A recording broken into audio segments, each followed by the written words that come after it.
பிரியமானவர்களே, இயேசு கிறிஸ்துவின் நாமத்தில் நான் உங்களை வாழ்த்துகிறேன். வரும் மாதத்தின் கடைசி நாளுக்குள்ள நம்ம வந்துட்டோம். இந்த மாதம் முழுவதும் ஆண்டவர் நடத்தி வந்ததை நினைச்சு பாருங்க.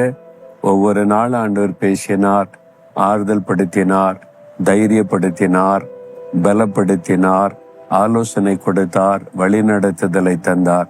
எவ்வளவு அற்புதமான ஆண்டவர் நம்ம கூட இருக்கிறார் பார்த்தீங்களா? இந்த கடைசி நாள்ல கூட ஒரு முக்கியமான காரியத்தை உங்களுக்கு வாக்குத்தத்தமாய் தருகிறார். இந்த இடம் அழகா இருக்கிற பார்த்தீங்களா? பின்னால கடலுடைய இறைச்சல், அலைகள் எழும்பி வருகிறது. பின்னால மலைத்தொடர் பார்த்தீங்கல்ல, சவுத் ஆப்பிரிக்காவில் இருக்கிற கேப்டவுன் பட்டணத்துல நான் சொன்ன பார்த்தீங்களா, ஒரு மலைத்தொடர் இருக்குது. அதுல 12 மலை முகப்புகள் இருக்கிறது. 12 அப்பாஸ்தலர் என்று அழைக்கப்படுகிறது. 12 அப்போஸ்தலர்கள். இயேசுக்கு 12 சீஷர் இருந்தாங்கல்ல, அதை நினைவு கூறும்படி இந்த மலைக்கு அந்த பெயரை வச்சிருக்கிறாங்க. ரொம்ப அழகா இருக்கு, பார்க்கறதுக்கே பியூட்டிஃபுல்லா இருக்குது. ரொம்ப சந்தோஷம். இந்த நாளில இந்த காட்சியை நீங்க பார்த்து மகிழும் போதே உங்களுக்கு ஒரு வசனத்தை ஆண்டவர் சொல்லுகிறார். உபாகம் 28:12 வசனத்திலே, உனக்கு தமது நல்ல பொக்கிஷசாலையாகிய வானத்தை கர்த்தர் திறப்பார். அதாவது உங்களை ஆசீர்வதிக்கும்படி கர்த்தர் தம்முடைய நல்ல பொக்கிஷசாலையாகிய வானத்தை திறப்பார். வானத்தை திறந்து உங்களை ஆசீர்வதிப்பாராம். அதாவது நீ கடன் வாங்குவதிலே கடன் கொடுப்பாய். பண கஷ்டம், பண நெருக்கடி, வறுமை, இதிலிருந்து ஒரு விடுதலை கொடுத்து ஒரு நிறைவான ஆசீர்வாதத்தை தருவார் என்பதுதான் வாக்குத்தத்தம். இனி நீங்கள் கடன் வாங்குவதில்லை, கடன் கொடுப்பீர்கள். விசுவாசிக்கிறீங்களா? கடன் பிரச்சனை தானே. கடன் கடன் கடன் எல்லாம் வட்டிக்கே போயிடுறது. சம்பாதிக்கிற பணம் எல்லாம் ஆசீர்வாதமே இல்லைன்னு நினைக்கிறீங்களா? கர்த்தர் வானத்தின் பலகணிகளை திறந்து உங்களை ஆசீர்வதித்து உங்களுக்கு செழிப்பை கொடுத்து கடனே இல்லாத வாழ்க்கையை கொடுக்க வாக்கு பண்ணி இருக்கிறார்.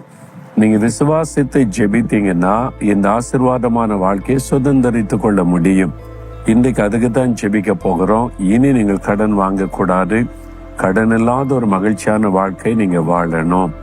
ஆனா இந்த வசனத்தோடு தொடர்புடைய இன்னொரு வசனம் இருக்குது.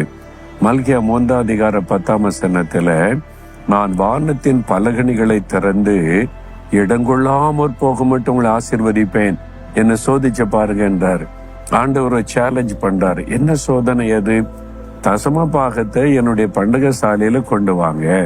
அதாவது நமக்கு வரக்கூடிய வருமானத்துல நீங்க சம்பளம் வாங்கினா அதுல 10% வியாபாரம் செய்தா லாபத்துல 10%. அதான் தசம பாகம் என்பது 10%. அது கர்த்தருக்குரியது. அதன் மூலமாய் தேவனுடைய சபைகள் ஆசீர்வதிக்கப்படணும். மிஷினரி ஊழியங்கள், சுவிசேஷ ஊழியங்கள், கர்த்தருடைய ராஜ்யம் கட்டப்படணும். அதற்கு அந்த பண செலவு செய்யப்படணும். அப்ப நீங்க அதை கரெக்டா செய்தா வானத்தின் பலகணிகளை திறந்து இடம் கொள்ளாமற் போக மட்டும் ஆசீர்வதிப்பேன்னு ஆண்டவர் சொல்றார். நான் தான் காணிக்கை கொடுக்கறேனே, சர்ச்சுக்கு போகும்போது காணிக்கை போடுறேன், கூட்டத்தை போகும்போது காணிக்கை போடுறேன், எல்லாம் உண்மைதான். கொடுக்க வேண்டிய அளவு கொடுக்கிறோமா? ஏதோ கொஞ்சம் கொடுக்கிறோம். வேறு வசனத்துல சொல்லப்பட்டபடி நீங்க ஆண்டவர் கொடுத்தீங்கன்னா, ஆண்டவர் வாக்கு கொடுத்தபடி வானத்தின் பலகணிகளை திறந்து இடம் கொள்ளாமற் போக மட்டும் நிச்சயமாய் ஆசீர்வதிப்பார். என் வாழ்க்கையில நான் அதை பார்க்கிறேன். எங்க ஊழியத்துல அதை பார்க்கிறோம். எனக்கு ஆண்டவர் கொடுக்கிற, எனக்கு நான் பிரசங்கம் பண்ணி ஊழியம் செய்தா எனக்கு கொடுக்கிற காணிக்கையில தசம பாகத்தை நான் வேறொரு ஊழியத்துக்கு கொடுப்பேன்.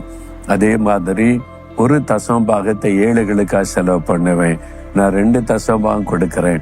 இயேசுடிக்கிற ஊழியத்துல அதை பின்பற்றுகிறோம். ஒரு தசம பாக காணிக்கை எடுத்து பல ஊழியங்களுக்கு, மிஷினரி ஸ்தாபனங்களுக்கு, தேவையுள்ள ஊழியர்களுக்கு கர்த்தர் சொல்லுகிறபடி அனுப்புவோம்.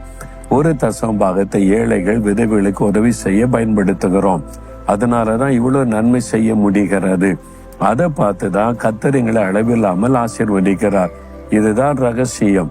இதை நீங்க அறிந்து கொண்டு அதன்படி வாழ நீங்க உங்களுடைய வாழ்க்கை அர்ப்பணித்து கொண்டா கடன் இருக்காது, பண பிரச்சனை இருக்காது. எப்பவும் ஒரு செழிப்பு, நன்மை உண்டாக்கி கொண்டே இருக்கும். ஆண்டவர் வாக்கு கொடுக்கிறார், நான் வானத்தின் பலகணிகளை திறந்து ஒன்று ஆசீர்வதிப்பேன். அப்ப நீங்க அதற்கு ஒப்பு கொடுக்கிறீங்களா? இனிமே ஆண்டவரை நீர் எங்களுக்கு தருவதில்லை, நான் நீ எவ்வளவு உம்முடைய ஊழியத்திற்கு ஏழைகளுக்கு கொடுக்க சொல்றீர நான் கொடுக்கிறேன். உமக்கு கொடுக்க வேண்டிய அளவு நான் கொடுப்பேன். அப்படின்னு ஒப்பு கொடுங்க. இடங்கொள்ளாமற் போக மட்டும் நிரம்பி வழியும்படி கர்த்தர் ஆசீர்வதிப்பார். இனி கடன் பிரச்சனை இருக்காது, வறுமை இருக்காது. விசுவாசிக்கிறீங்களா? அப்படின்னா இருதயத்துல கை வைத்து சொல்லுங்க, ஆண்டவரே, நீர் சொன்னபடி கொடுக்க வேண்டிய அளவு நான் உமக்காக, உம்முடைய ஊழியத்திற்காக, ஏழைகளுக்காக கொடுக்க அர்ப்பணிக்கிறேன். நீர் வாக்கு கொடுத்தபடி வானத்தின் பலகணிகளை திறந்து என்னை ஆசீர்வதிப்பீர். இனி கடன் வாங்க மாட்டேன், கடன் கொடுக்கிறவனாய் இருப்பேன். அந்த ஆசீர்வாதத்திற்காக ஸ்தோத்திரம், ஸ்தோத்திரம். இயேசுவின் நாமத்தில் ஆமேன், ஆமேன்.